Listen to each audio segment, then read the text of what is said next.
ఇక varicose veins నుండి విముక్తి పొందండి. ఎవిస్ వాస్కులర్ సెంటర్ ఇప్పుడు మన KPHP లో గ్రాండ్ ఓపెనింగ్ ఏప్రిల్ 4వ తేదీన.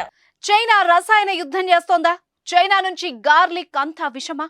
మీరు తినే వెల్లుల్లి చైనా నుంచి వచ్చిందేమో చూసుకోండి. ఎందుకంటే విషపూరితమైన వెల్లుల్లిని భారత్లోకి పంపిస్తోంది డ్రాగన్ దేశం.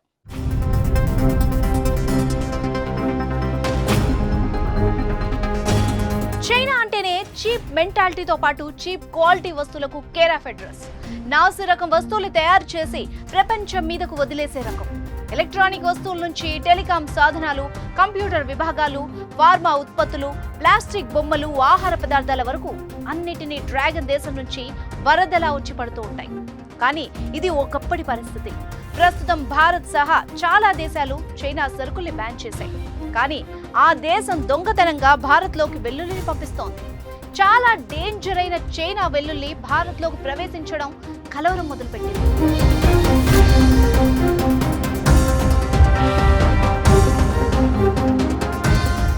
చైనాలో పండిస్తున్న వెల్లుల్లి చాలా విషపూరితం. అధిక మోతాదులో పురుగు మందులు వినియోగించడంతో పాటు ఫంగస్ సోకిన సరుకును దిగుమతి చేస్తున్నారని 2014లోనే భారతదేశం చైనా వెల్లుల్లిపై నిషేధాన్ని విధించింది. కానీ ఇటీవల దేశంలో వెల్లుల్లికి చాలా డిమాండ్ పెరిగి ధర కూడా అమాంతం పైకి చేరింది. నవంబర్ నుంచి దాదాపు కిలో 450 నుంచి 500కు చేరింది. దీంతో మరోసారి తన దొంగ బుద్ధిని బయటపెట్టింది చైనా. దేశంలోకి దొంగతనంగా వెల్లుల్లిని అక్రమ రవాణా చేస్తూ అడ్డంగా దొరికిపోయింది. ఇటీవల సిక్తాల్యాండ్ కస్టమ్స్ చెక్ పోస్ట్ వద్ద 64,000 కిలోల చైనా వెల్లుల్లిని అధికారులు సీజ్ చేశారు. దీని విలువ దాదాపు 1,35,00,000 ఉంటుందని కస్టమ్స్ అధికారులు అంచనా వేశారు.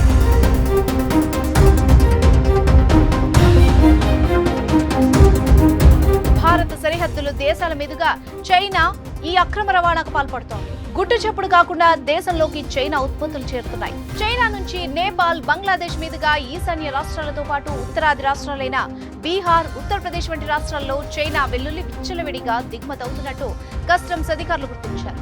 ఈ క్రమంలోనే దేశంలో భారీగా చైనా వెల్లుల్లి స్టాక్ వెలుగు చూడడంతో కస్టమ్స్ అధికారులు హై అలర్ట్ విధించారు. చెక్ పోస్టులను ఏర్పాటు చేసి స్నిఫర్ డాగ్లతో తనిఖీలు నిర్వహిస్తున్నారు. మరియు హోల్సేల్ డిస్ట్రిబ్యూటర్లు మరియు గిడ్డంగుల మధ్య స్థానిక ఇంటెలిజెన్స్ ను అప్రమత్తం చేశారు. ప్రపంచంలోనే వెల్లుల్లి ఎగుమతుల్లో భారత్, చైనా అగ్రదేశాలుగా ఉన్నాయి. కరోనా మహమ్మారి తర్వాత భారత్ వెల్లుల్లికి అంతర్జాతీయ మార్కెట్లో విపరీతమైన డిమాండ్ నెలకొంది. మరి ముఖ్యంగా అమెరికా, పశ్చిమ ఆసియా, బ్రెజిల్, ఆసియా దేశాలకు భారత్ నుంచే వెల్లుల్లి ఎగుమతవుతోంది.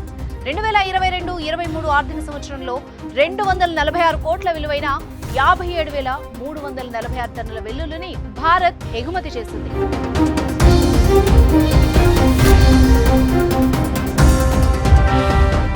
చైనా, భారత్ మధ్య ప్రస్తుతం ఉద్రిక్త పరిస్థితులు నెలకొన్నాయి.